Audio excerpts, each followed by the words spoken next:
Il-ġimgħa filgħodu l-Prim Ministru Lorenz Gonzi għamel żjara fil-linja nazzjonali tal-ajru l-Air Malta fejn fost oħrajn kellu laqat mal-ogħla uffiċjali tal-kumpanija.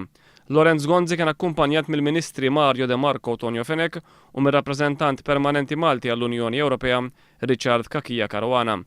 Matul iż-żjara kien diskuss fost oħrajn il-pjan tal-Gvern ristrutturar tal-Air Malta li ma pjan mistenni jkun approvat mill-Kummissjoni Ewropea.